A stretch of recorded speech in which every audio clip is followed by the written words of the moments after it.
Nagaland Minister for Public Health Engineering and Cooperation and leader of the Nagaland Bharatiya Janata Party, Zhimomi, has appealed to the Eastern Nagaland People's Organization to not abstain from voting in the Lok Sabha elections. Highlighting the concerns of the Narendra Modi-led central government for the development of Nagaland and the Northeast region, he said the Enpo should participate in the electoral process. It is going to vote for development of the region and will strengthen the government's development imperatives for the region. Zhimomi told HornbillTV on the sidelines of the People's Democratic Alliance's campaign for its Lok Sabha candidate, Dr. Chummen Muri. The program was conducted on Wednesday in Newland Town Council Hall. As far as the Eastern Nagaland is concerned, he said, the government of India is greatly concerned, for which even Home Minister Amit Shah himself visited the eastern areas. There is going to be tangible and sustainable development program, but it cannot be done overnight, he said.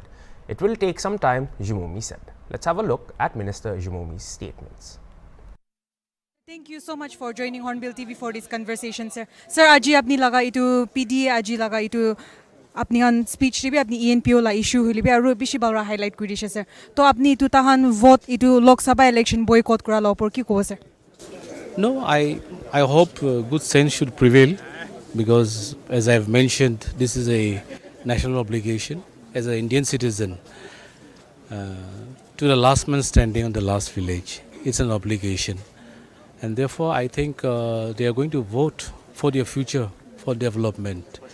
And let me be very clear that Government of India, under the leadership of Honorable Prime Minister Modi, wants to see a developed Nagaland. And so, as far as Eastern Nagaland is concerned, there was a huge concern for this region, and that is the reason why our Honorable Home Minister Shri Amit Shah ji had visited Toinsang in February 2022, just before state election. All the same issues for abstaining the state assembly election. See, there is going to be a tangible and sustainable development program. It cannot be done overnight. It will take some time. It's in due process, and the working paper for the ENPO development package system, how to function in the Autonomous Council, has been sent to the state government. So it's a prerogative of the state government to also see, because it's very important for people to know, not only the NPO region, but as a citizen of Nagaland and as a mandated state government, they have to know that state also has to follow a system, especially with the powers that is going to be transferred to the Autonomous Council. So it's imperative for the state government, and this procedure is normal and there's nothing to be emotional about it. All I wish to say to my Eastern Nagaland brothers and sisters, not to abstain from this electoral process, because they are going to vote for development of their region, and it is only going to strengthen the hands of the popular government installed in Delhi under the leadership of Prime Minister Modi. And so I can guarantee you on behalf of the Government of India that Government of India is very keen to develop the remotest part of the state, not only in Nagaland but even in the northeast and elsewhere in the country. And so I wish to tell them to take part in the democratic process. Since we have been celebrating democracy for the last 60 years, Nagaland is a mature state now. So whatever decision we take for any parts of the state will have to be taken collectively with due consultation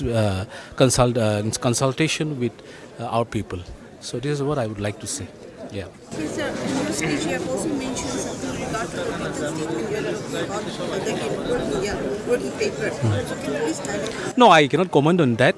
But appropriate decision will be taken and will be communicated to Delhi for a decision once and for all. Yeah. And then there are so many opinions from the other legislatures saying that even if ENPO doesn't cast their vote, it wouldn't make any impact. So what do you have to say? No, we absolutely need them. All of us together as a state. We need to strengthen each other. We need to unite and make a prosperous Nagaland as envisioned by Honorable Prime Minister of India, Sri Narendra Modi. And so we are working on those lines. Perhaps they're emotional about it because it should have come sooner than later. But this takes time. There are a lot of procedures. We don't want to have procedural lapses to state as a mature state. We'll have to take decisions because we are going to part away with our functions and powers of the state. So these are the things they have to know. And we need them. Or as a state, we have to strengthen our state. We have to give our mandate and exercise adult franchise. I want to appeal to all the voters in Nagaland to come out in large numbers, especially the young voters who have just turned 18. They have to come and cast their vote for their future, for the security and safety of the future. And they have to vote for our consensus candidate, Dr. Chimben Mori, because he has the mandate of the state government. Since the elected 60 members has the mandate of the state. And so he will only go and strengthen the hands of NDA government headed by Prime Minister Modi. One last question. One thing the public is curious about is itu ENPO kan ahine vote na kuri jaile. Will there be any consequences of law or any kind of law taken, action taken on the legislatures or anything? Because that's something the public is curious about. Our ENPO brothers and sisters are lovely people, very hardworking, very considerate people. I'm sure they'll take a very good decision on this, because this is not regarding the state, but is a national elections.